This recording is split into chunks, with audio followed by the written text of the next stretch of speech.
संत Francis Xavier कहते हैं कि बच्चों से कहो कि वे अपने छोटे छोटे सपनों को छोड़कर प्रभु के सुसमाचार के लिए आगे आए।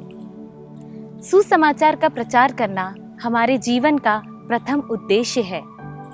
तो आइए सिस्टर विनीता से सुने कि कैसे हम अपने जीवन द्वारा सुसमाचार की घोषणा कर सकते हैं।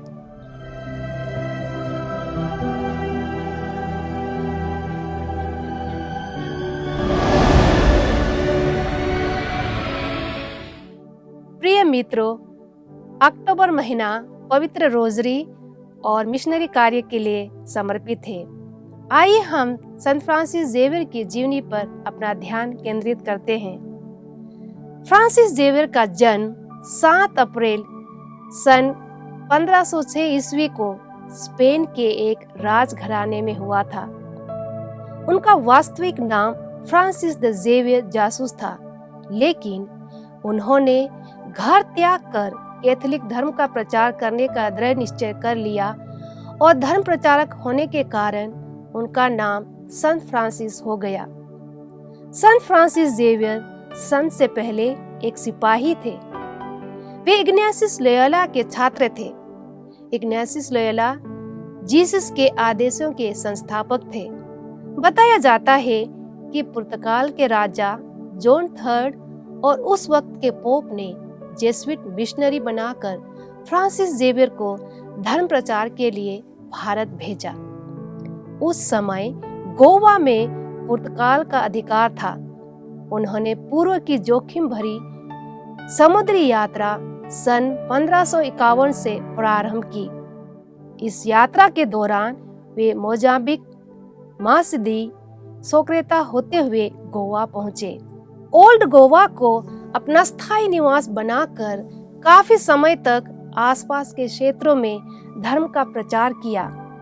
गोवा में मिशनरी कार्य करने के बाद वे मद्रास तथा त्रावणकोर गए। वहां मिशनरी कार्य करने के उपरांत वे सन 1545 ईस्वी में मलाया प्रायद्वीप में ईसाई धर्म का प्रचार करने के लिए रवाना हो गए। उन्होंने 3 वर्ष तक धर्म प्रचार कार्य किया। मलाया प्रायद्वीप में एक जापानी युवक से जिसका नाम हंजीरो था, उनकी मुलाकात हुई। वे सेंट जेवियर के उपदेश से यह युवक प्रभावित हुआ। सन 1549 ईस्वी में सेंट जेवियर इस युवक के साथ जापान पहुंचे। जापानी भाषा न जानते हुए भी उन्होंने हंजीरो की सहायता से 2.5 वर्ष तक प्रचार किया और बहुतों को ख्रिस्तीय धर्म का अनुयायी बनाया। फ्रांसिस जेवियर या संत जेवियर 15वीं सदी के कैथोलिक धर्म प्रचारक थे।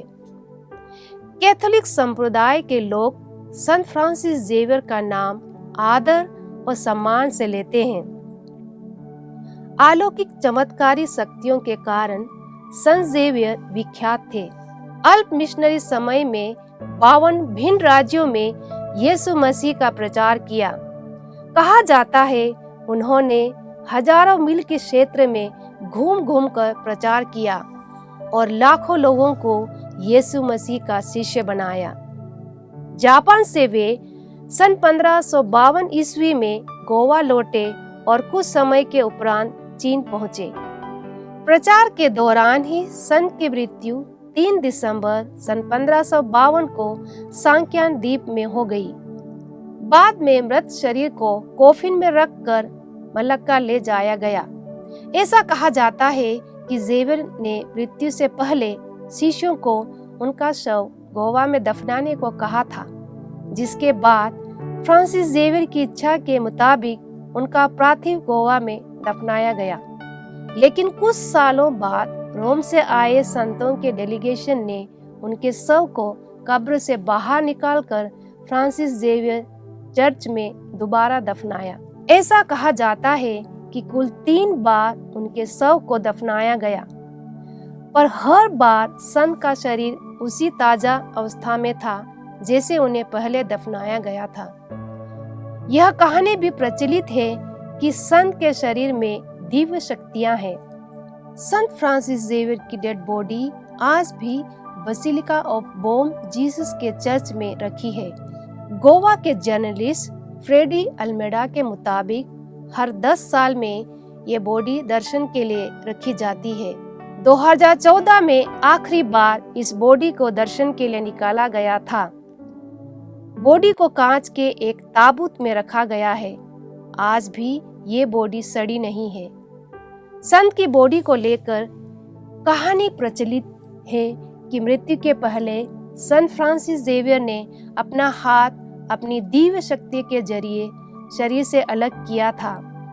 यह हाथ उन्होंने अपनी पहचान के तौर पर रोम से आने वाले संतों के डेलीगेशन के लिए रखा था।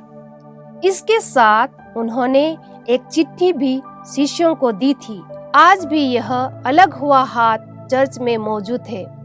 1553 में एक सेवक उनके मृत शरीर को सिक्यान से मलाका ले जा रहा था, तो जहाज के कप्तान को प्रमाण देने के लिए उनके घुटने का मांस नोच लिया।